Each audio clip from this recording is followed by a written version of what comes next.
The Erfurt Latrine Disaster is one of the lesser-known, more bizarre cases of chaos to take place during the time of the Holy Roman Empire. Taking place in Erfurt, Germany on July 25, 1184.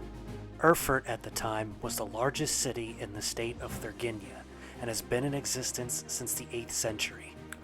Thuringia is located in central Germany, with its duchy located in the eastern realm of the Marojova Kingdom, a Frankish dynasty in Austroasia.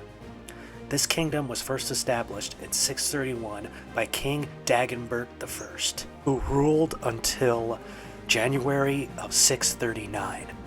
Our real story begins with Henry the Lion, also known as Henry II, Duke of Saxony, and Henry XIII, Duke of Bavaria. Henry the Lion would be labeled an outlaw by 1180 and his land confiscated by Emperor Frederick I, also known as Barbarossa, who was Henry the Lion's cousin, after he invaded Saxony to enforce the exile on his cousin, which eventually happened in 1182. This incident between Barbarossa and Henry the Lion would create a ripple in their ancestry for decades to come, with the introduction of Barbarossa's nephew, Ludwig III, who was Duchy of Thuringia, became its landgrave. Ludwig began a feud with Archbishop of Mainz, Conrad Wittelsbach, a feud that possibly started over land, but either way, this was a continuing struggle between the nobles and religious leaders of the church that was already happening. This feud hit its high point when King Henry VI of the Hohenstaufen dynasty decided to intervene.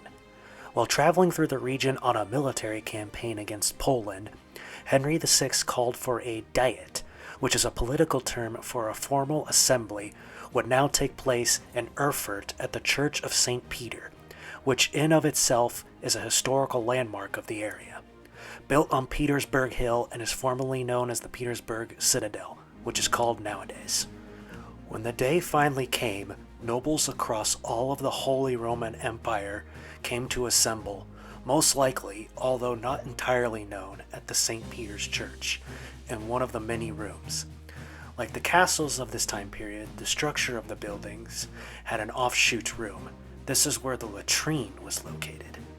Latrines were basically medieval toilets, which are called guardrobes. This was simply a wooden seat with a hole in the middle to do your business, and that business ended up in a small hole dug underneath the guardrobe. These latrines were unsanitary, privateless areas where long wooden benches stretch out and all the individuals sit in a row and do their thing. The assembly of men were sitting 2 floors above the St. Peter's Church guardrobe when they met to discuss their issues. Almost instantly, the weight of all the men was too much for the wooden floor to bear, and it collapsed under them, plunging 60 of them into a pit of excrement, poop. Some of these men who fell were powerful counts of their respected areas, like Frederick of Alberneck and Count Gosmar de Hesse. King Henry only survived because he sat on an alcove that had a stone floor. Archbishop Conrad also didn't fall in, but Ludwig III did, although he was rescued after ladders were deployed. All in all, it was a messy situation with participants of the affair leaving immediately after being rescued. The unfortunate and embarrassing Erfurt Latrine Disaster would leave many of those who fell into the poo-poo pit dead. As said above, the survivors immediately left Erfurt, but were not forgotten in time.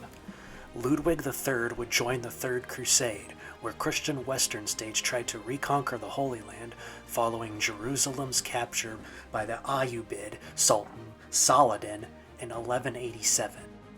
While Conrad led a crusade in 1189 and Barbarossa set off for the Third Crusade as well, his army crossing the Dardanelles Strait into Asia Minor in 1190. However, he would meet a similar but less dirty situation by drowning in the Salif River in Turkey in June of 1190, sealing this final chapter in a situation that was a little more than crappy. Okay everyone, thanks for listening to my first video. Please comment, like, and subscribe. I know it's not as nice and polished as some of those other more advanced YouTube history channels. This is my first video, so take it with a grain of salt. I'm working with minimum equipment here, but yeah, hopefully you guys liked it and found it informative, and despite its short length, I'm not really looking for quality here as much as I am for quantity and just having fun with this channel. Yeah, so tune in for more videos. Take care, guys.